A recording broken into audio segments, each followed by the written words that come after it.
Welcome to the talk show, Lighting the Educational Flame, with your host, Mark Hoberman. The goal of this show is to provide a learning experience to people of all ages, with guests from various fields and academics, a wide range of industries, and insight into the many forms of art, athletics, and entertainment. We hope you enjoy the show. Hello and welcome to the talk show, Lighting the Educational Flame, brought to you by Great Success Education. I'm your host, Mark Hoberman. Our very special guest today is NBA sports broadcaster, reporter, multimedia journalist, and more, Pheleta Santos. Pheleta, welcome to Lighting the Educational Flame. Hi, Mark. Thank you for having me. Oh, so great to have you here. You know, I've had a number of journalists on the show, and they all answer this next question a little differently. When did you first become interested in journalism? Probably when I started doing a television show here in the Bay Area, because it was just a very small show. It was a cable show. It was limited to 3 cities. And it was on at night. It was on from 10 to midnight. Like, who's watching? Ooh, who watches then? Thursday? Yeah. And what I realized at that point, I couldn't go anywhere without being recognized in the Bay Area. And people calling me by my first name, hey, Pheleta, like they knew me.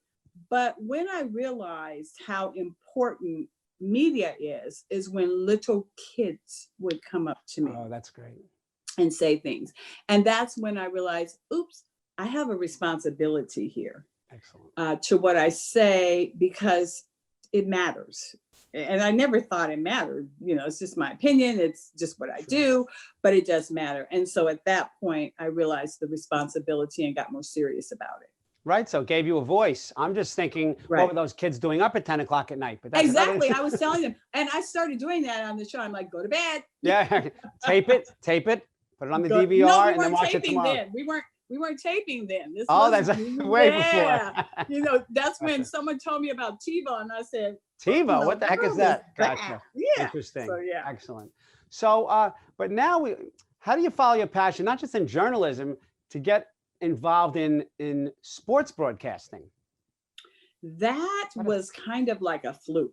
Okay. I had a lot of exposure to athletes because my ex-husband did a lot of clothing for NBA, NFL, Major League Baseball players. So we used to travel the country delivering clothes and going to games. And so I had a lot of exposure to them. But then when one of my classmates I went to San Francisco State and graduated from their broadcast journalism program. And one of my classmates had a job with a TV station, and they needed a host for their sports show. So he's like, hey, call me. He said, do you think you can do this? I said, I'll try it. I'm game. But I was always into the NBA. I was always into the NBA. So as far as sports, and I played basketball in high school. Okay. And so it was just a natural flow. And it just so happened that I was basically covering the Sacramento Kings. My friend was the assistant coach, and there was a lot of stuff going on with the Kings at that time. And he actually became the coach. So I had great access. So I was like, whoop, this works. Yeah, exactly. All timing. So what position did you play? I was a power forward. Gotcha. But I only made JV. I never made varsity. But I was good as a JV in the 12th grade. Absolutely. So I have a question. I'm okay at basketball. Is it safe to say that you would absolutely school me in a one-on-one? Oh, no, not at this point, at this age, no. No. And I have too many friends who have tried to be on the basketball courts with these young dudes, and they come back with a torn Achilles. Yeah, absolutely. No. Broken hip, torn Achilles. Gotcha. You know, I've done some research on you. I've seen some things. Because we're an educational show, our viewers are always interested in the benefits of internships. I remember when I took my son to college, they said to him, people who do internships get jobs twice as fast as other people. So I really want you to go in depth, if you could, about that. We have teens watching the show, their parents watching the show. How did that help you hone your craft and really delve deeply into internships you've had and what you've learned from them? Well, it puts you in the mix. It does a couple of things. It puts you in the mix. It helps you to know people that are in your industry, because apparently it's something like 90% of people get jobs through previous relationships they've had. So that's really important. But it also helps you to figure out if this is something you may really like. Because oftentimes we see it, especially in the field of law, people become lawyers, and then, 5, 6, 10 years later, they're like, I don't like this. And so in that regard, it's really important to get an internship if you can. And you can go to your college counselor.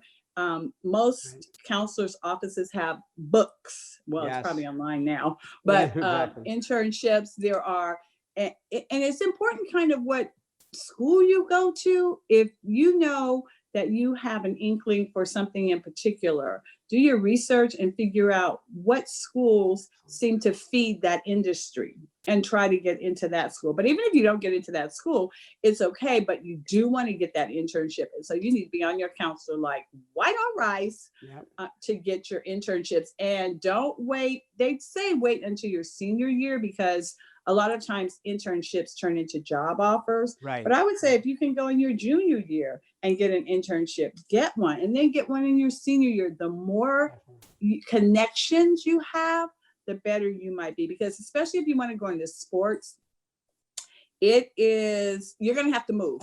If you want to be a sports reporter, and I don't care where you live, because there's different media markets. There's the smaller, medium, and large.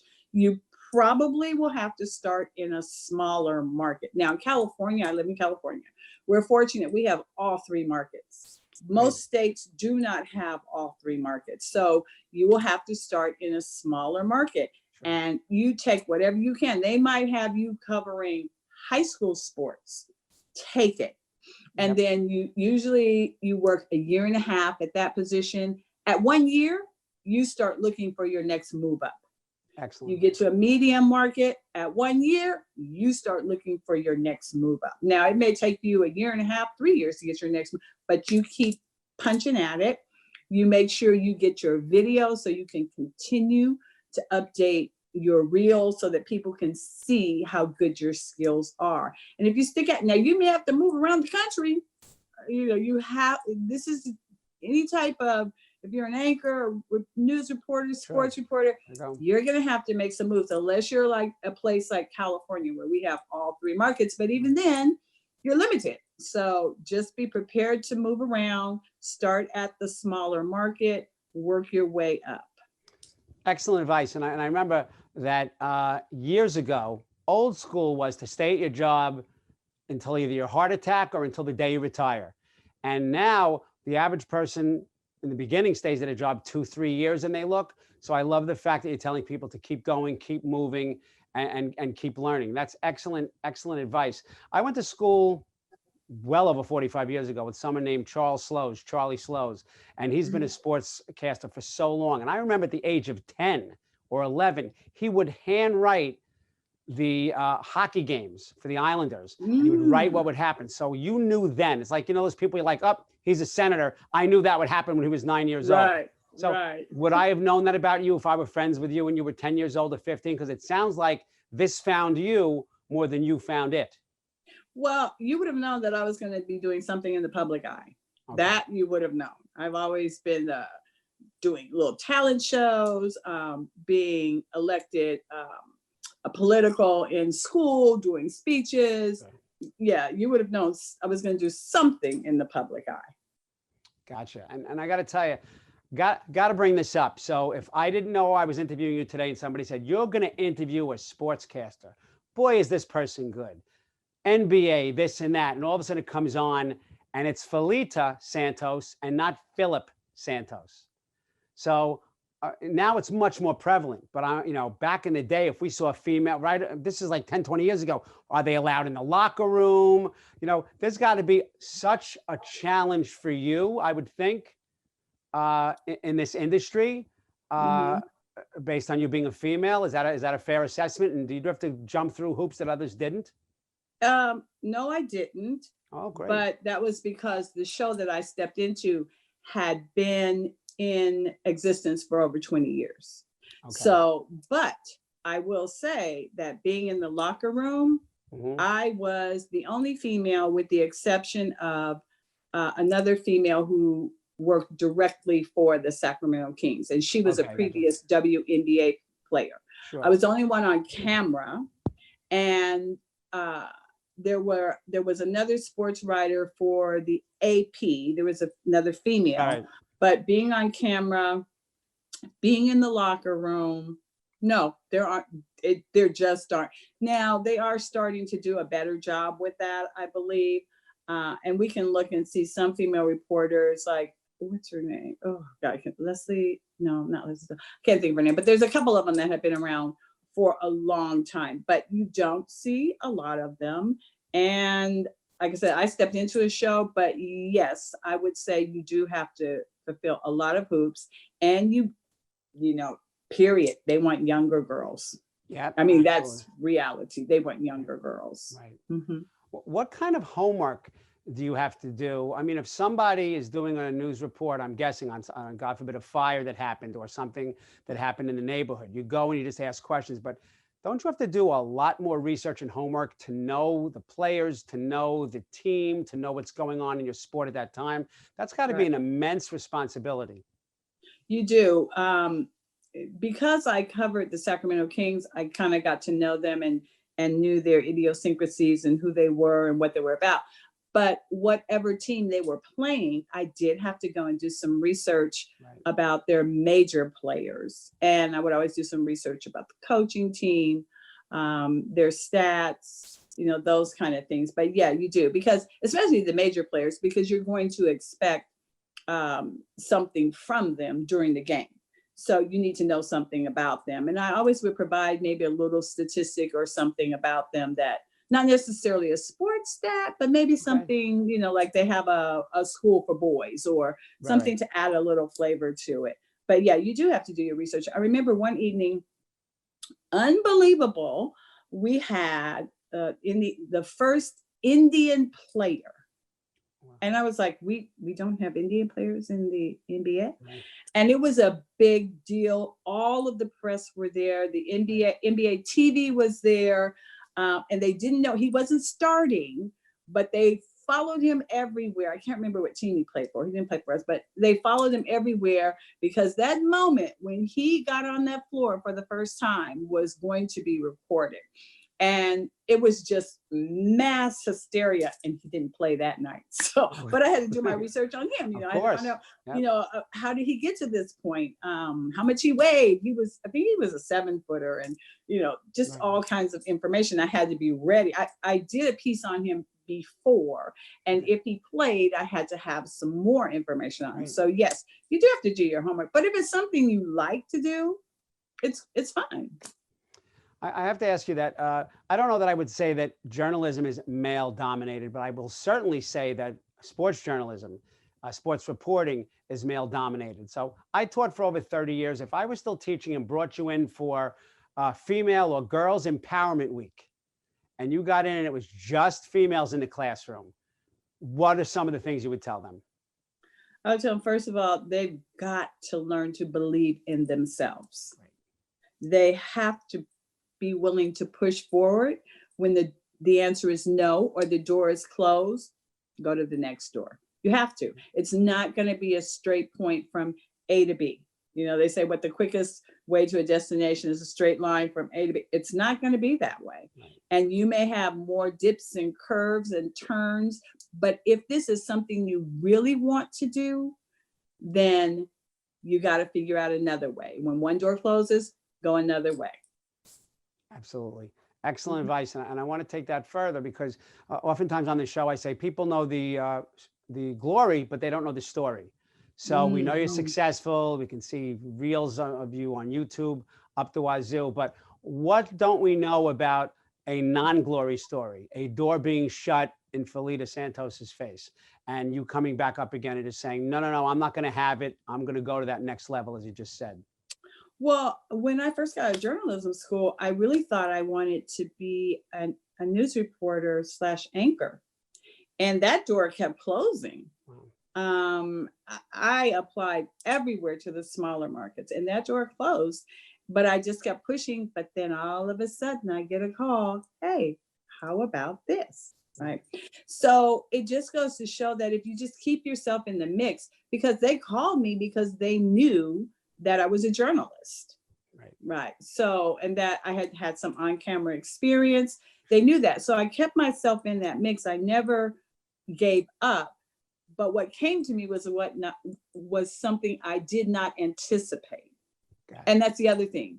You do have to be open to the fact that maybe there's something greater there for you. Maybe there's something different. Be open to the opportunities that come to you. I call them breadcrumbs. They kind of lead you to these spaces that you might not normally think you were headed toward.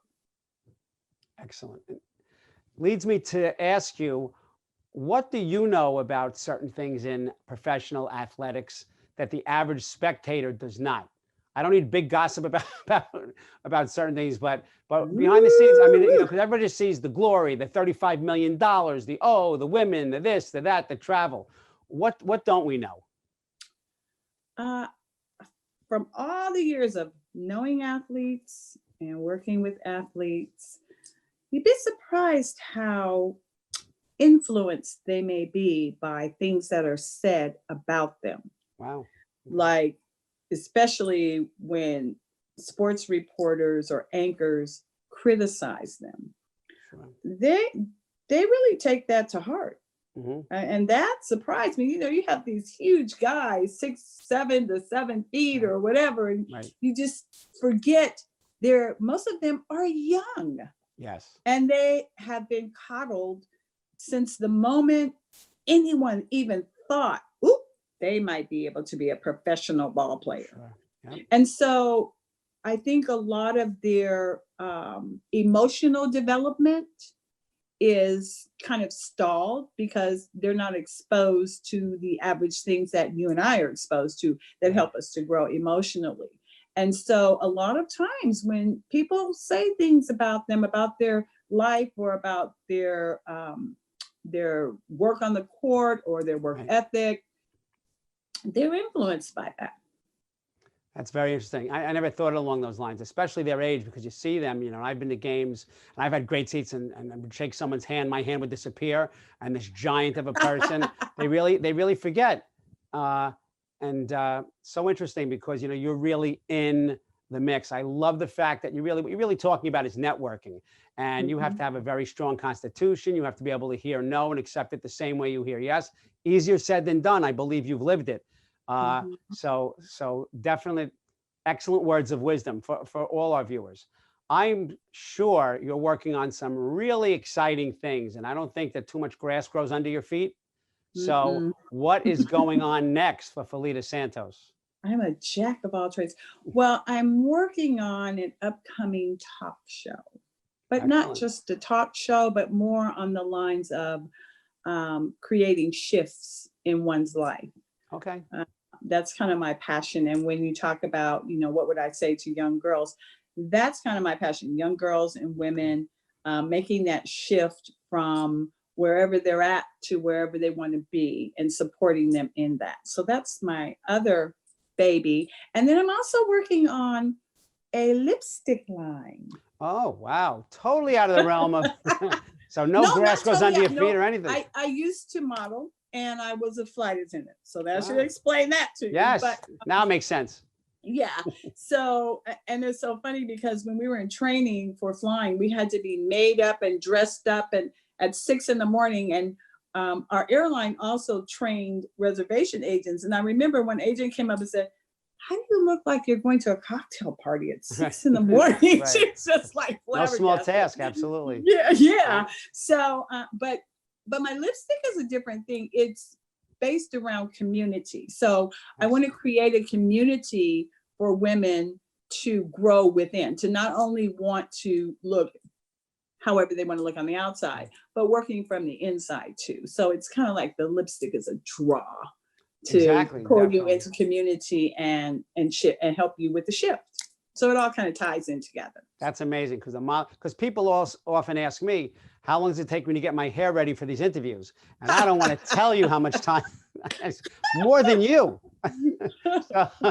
So yeah, great stuff. And I love the fact that it almost sounds to me like your lipstick has almost nothing to do with lipstick. I love the community involvement. That's absolutely, it's just the draw. Come on in, hey, let's work from within. Exactly. Love it. Pheleta, how can people learn more about you? PheletaSantos.com, PHELETA Santos.com. And then on Instagram, I'm at Pheleta Santos. Also, I'm a meditator. I've been meditating since I was 13 years old. My dad was into meditation, and I really try to assist people with learning about meditation. So I have an Instagram, Meditate Like a Baller. Oh, that's a name. Now that's a name. Not like Buddha, like a baller. Like a baller. That's going to draw more people in. I love Yes. it. I love it. Pheleta, I want to thank you for joining us today, sharing your amazing journey with us and your expertise. And to the viewers, remember to reach out to us on social media. Look for Great Success on Facebook and Twitter. We would love to hear from you. You can also find me, Mark Hoberman, on LinkedIn and Instagram. Again, thanks so much to Pheleta Santos for being with us today. Viewers, thank you for having me. Oh, a pleasure. Viewers, don't forget to tune in to our next show. This is Mark Hoberman. Thanking you for watching Lighting the Educational Flame, and have a great day. Pheleta, all the best. Thank you so much. Thank you. Same to you. Thank you. Thank you for watching Lighting the Educational Flame. To contact Mark Hoberman, email him at info@greatsuccess.com or visit him on social media through Facebook, Twitter, Instagram, and LinkedIn. Thank you for watching Lighting the Educational Flame.